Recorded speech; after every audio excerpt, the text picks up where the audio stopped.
Welcome back to Yehoshua's Daf Yomi Shiur, where the Daf continues daily until the complete revelation of Mashiach ben David, Messiah, the son of David. Today we're looking at Tractate Chullin, page 78, Daf Ayin Ches, starting with the bottom of 77b, the word V'hatanya. The last line, V'hatanya Ilan Shema Shir, the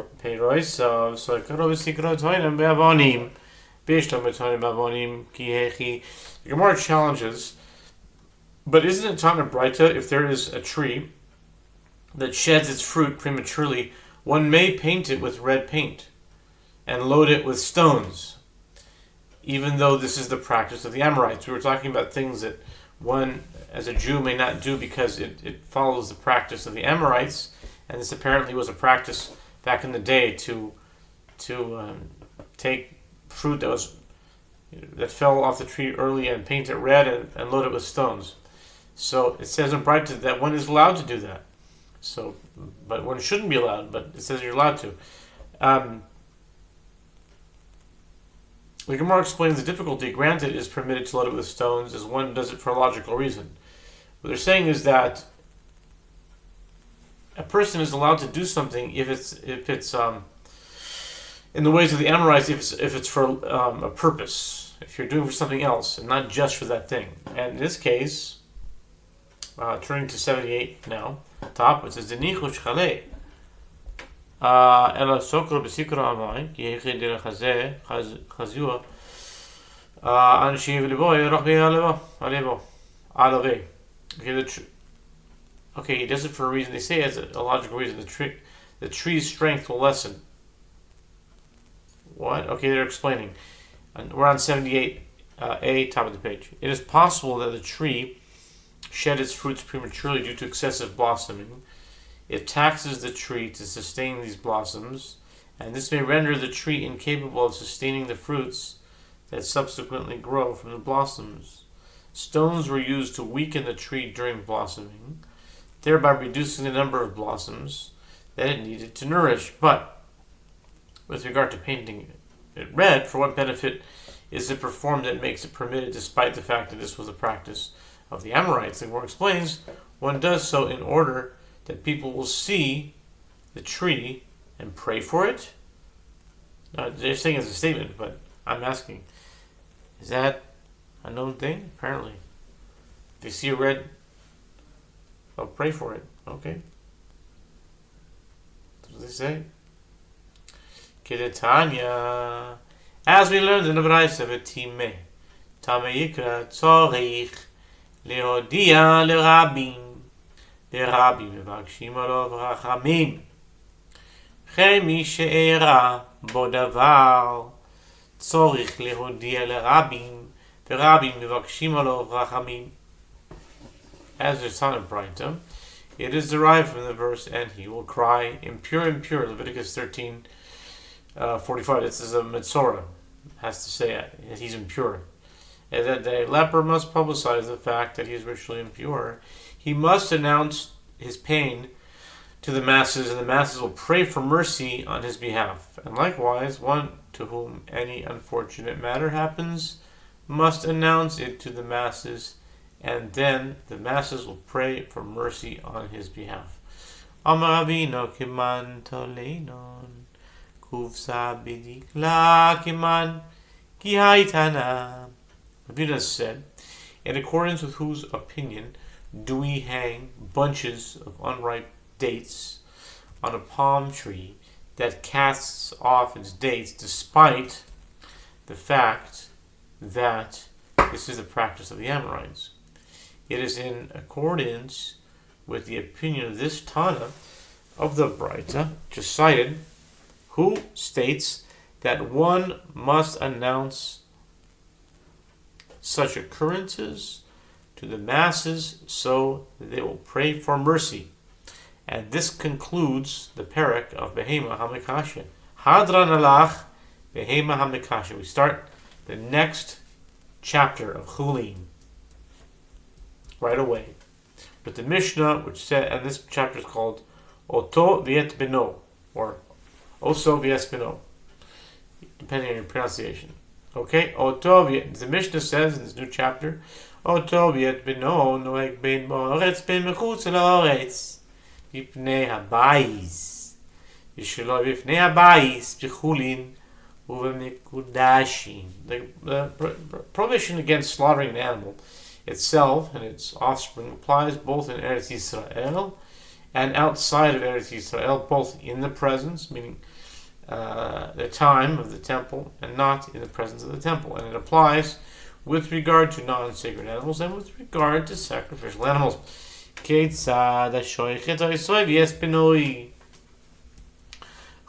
b'chutz shneim ksherim v'hasheni sofeg esa arba'im. How so? In the case of one who slaughters an animal itself and its offspring, both of which are non-sacred,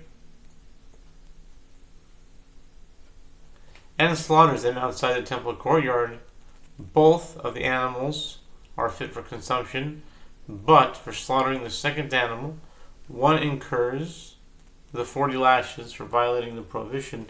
You shall not slaughter it and its offspring both in one day, which is Leviticus chapter 22, verse 28. Kadoshim b'chutz harishon chayv koreis u'shneim psulim u'shneim sofgim es harbayim. If both animals were sacrificial animals slaughtered outside the temple courtyard, then for slaughtering the first animal, one is liable to receive excision from the world to come, which is karet. For slaughtering the second animal, one is not liable to receive karet. The second animal was not fit for sacrifice, since one may not slaughter an animal and its offspring on the same day, and both animals are disqualified for use as offerings, and for the slaughter of both of them, one incurs 40 lashes apiece, if they're warned and witnesses, etc. The first being a sacrificial animal slaughtered outside the courtyard, and the second being the offspring of an animal slaughtered that day. Chullin bifneim, shneim psulin, v'hasheni soifek es harbayim, kodeshim bifneim, harishon kosher upatur, v'hasheni soifek es harbayim upatur. If both animals were non-sacred and slaughtered inside the temple courtyard, both of them are unfit to be sacrificed, being non-sacred animals slaughtered in the courtyard. And for slaughter of the second animal, one incurs the 40 lashes for slaughtering an animal and its offspring on a single day. If both animals were sacrificial animals slaughtered inside the temple courtyard, the first is fit for sacrifice, and one who slaughters it is exempt from any punishment. But for slaughter of the second animal, one incurs the 40 lashes for slaughtering an animal and its offspring on a single day, and is unfit for sacrifice because one was not allowed to slaughter it on that day. If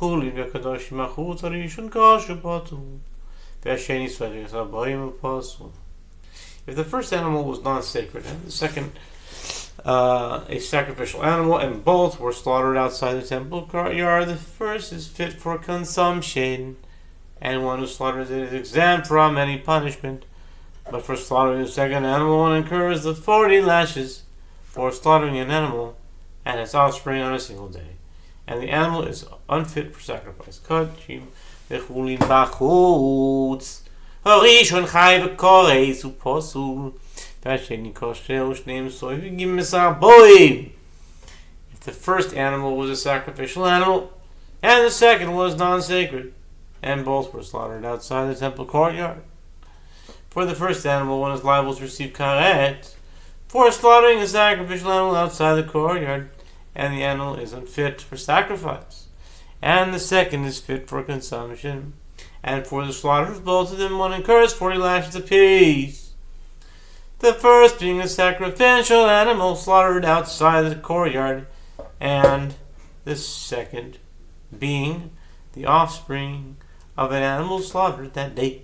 Chullin v'kadoshim bifneim, shneim psulim, v'hasheni sofek es harbayim, קודשים וחולים מבנים מראשון כשר פטור. והשני סופג 10 באים ופסול. If the first animal was non-sacred and the second was a sacrificial animal, and both were slaughtered inside the temple courtyard, both of them are unfit for sacrifice. And for slaughtering the second animal, one incurs 40 lashes.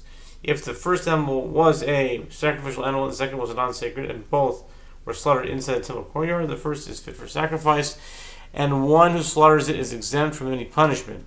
And for slaughtering the second animal, one incurs 40 lashes, and the animal is unfit for sacrifice, as it is non-sacred. Okay? Chullin. If both animals are non-sacred, one slaughters them, the first outside the temple courtyard, and the second inside the temple courtyard, the first is fit for consumption, and the one who slaughters it is exempt from any punishment. And for slaughtering the second animal, one incurs the 40 lashes for slaughtering an animal and its offspring on a single day, and the animal is unfit for sacrifice as it is non-sacred. Okay.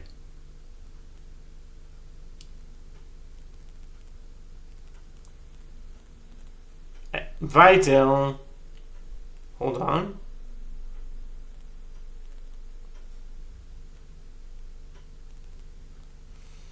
And the animal is unfit for sacrifice as it is non-sacred. The first animal is non-sacred. The second was the sacrificial animal. Both were slaughtered inside the temple courtyard. Both of them are unfit for sacrifice. And for slaughtering the second animal, one incurs 40 lashes. The first animal was a sacrificial animal, and the second was non-sacred, and both were slaughtered inside the temple courtyard. The first is fit for sacrifice, and one who slaughters it is exempt from any punishment. And for slaughtering the second animal, one incurs 40 lashes, and the animal is unfit for sacrifice and is non-sacred. If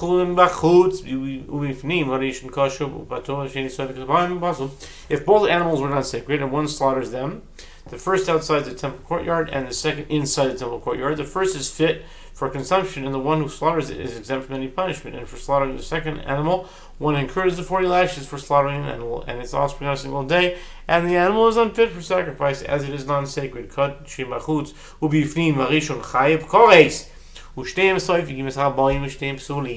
If both animals were sacrificial animals and one slaughters them, the first outside the temple courtyard and the second inside the temple courtyard, for slaughtering the first animal, one is liable to receive kares, and for slaughtering both of them, one incurs 40 lashes apiece.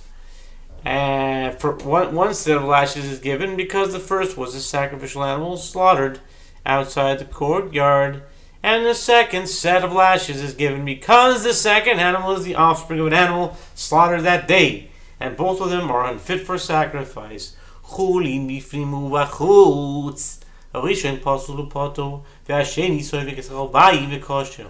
קודש בפנים ובחוץ. הראשון כשר ופטור, והשני סופג 10 באים ופסול. If both animals were not sacred, and one slaughters them, the first inside the temple courtyard, and the second outside the temple courtyard, the first is unfit for sacrifice, as it is not sacred, and the one who slaughters it exempt, and for the second, one incurs the 40 lashes, and the animal is fit for consumption. If both animals were sacrificial animals and one slaughters them, the first inside the temple courtyard and the second outside the temple courtyard, the first is fit for sacrifice, and the one who slaughters it is exempt.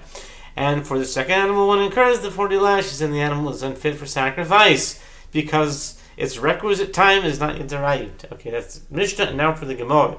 Zog the Heilige Gemara, Tana Rabbanan Minayna Oisoi, Yes, Benoy Shinoi Mimekudashin, Tamed Loi Malshoi Kesef Oiski, Volate, Si Basrei, Vishor Oisev, Oisoi, Yes, Benoy Loi, Tishkatu, Yoi Bechod, Limeral Oisoi, Yes, Benoy Shinoi Mimekudoshin.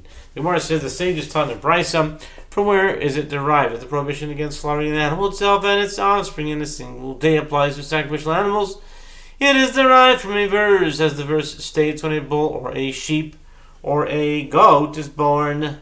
But from the 8th day and forward, it may be accepted for an offering to the Lord. Leviticus 22:27. And it is written in the following verse, and whether it be a bull or a sheep, You shall not slaughter it and its offspring both in one day. The juxtaposition of the verses teaches with regard to the prohibition against slaughtering an animal itself and its offspring that it applies to sacrificial animals as well. The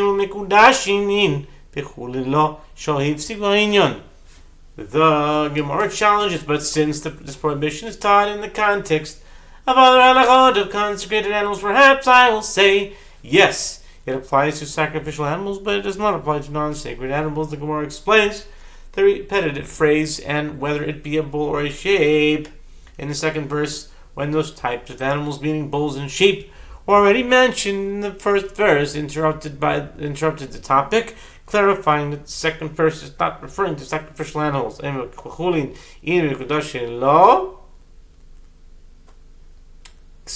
show Vav Moisif on Inyan Rishon. The word challenges, but if so, I will say yes. The prohibition applies to non-sacred animals, but it does not apply to sacrificial animals. To non-sacred animals, but it does not apply. The prohibition applies to non-sacred animals, but it does not apply to sacrificial animals. The Gemara explains, since that verse is written, and whether it be a bull, you shall not slaughter it and its offspring in the conjunction, and adds the prohibition stated in the second verse to the first matter, including sacrificial animals as well. Alma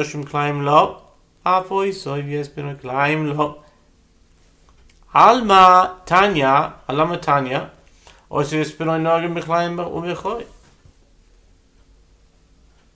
the Gemara challenges if this prohibition also applies to sacrificial animals, perhaps just as with regard to sacrificial animals, offspring of diverse kinds is not included. For example, the offspring of a ewe and a goat is unfit to be an offering. So, with regard to the prohibition of a mother and its offspring, the offspring of diverse kinds should not be included. So that in the case of the offspring of a ewe or a goat, it would be permitted to slaughter the mother and offspring on the same day.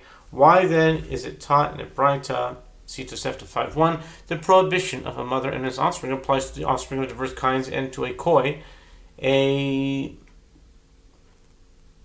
kosher animal. Some will call it a kavi, but some will call it koi. A kosher animal with the characteristics of both domesticated and undomesticated animals. Oh, and furthermore, additionally, seksiv b'marava ze. Bana, we're turning to 78b now. Zebana av, kol makom shit. This is binyan av. Okay, 78b here. Zebana av, kol makom shit nemaseh. Eino ela hoitzi es aklaim, amakra, oi, lerabas aklaim. And additionally, okay, so just do the I'll just do the last line of 78a. Additionally, why should the prohibition of a mother and its offspring apply to the offspring of different kinds? A sheep is written in the verse with regard to that prohibition. As Rava said, now we're at 78b, concerning the verse, there are the animals that you may eat. These are the animals that you may eat. An ox, a set of sheep, a set of goats, Deuteronomy 14:4. That this verse establishes a paradigm for other cases. It's opinion on for other cases. Whether the word says stated in the Torah, it serves only to exclude an animal of different kinds. The Hebrew word said denotes either a sheep or a goat. The offspring of diverse kinds, which is neither sheep nor a goat, does not qualify as a set. The Gemara answers that with regard to a mother and its offspring, the verse states whether it be a bull or a sheep, Leviticus 22:28, and the or is superfluous there, and serves to include the offspring of diverse kinds. Okay, we'll stop here.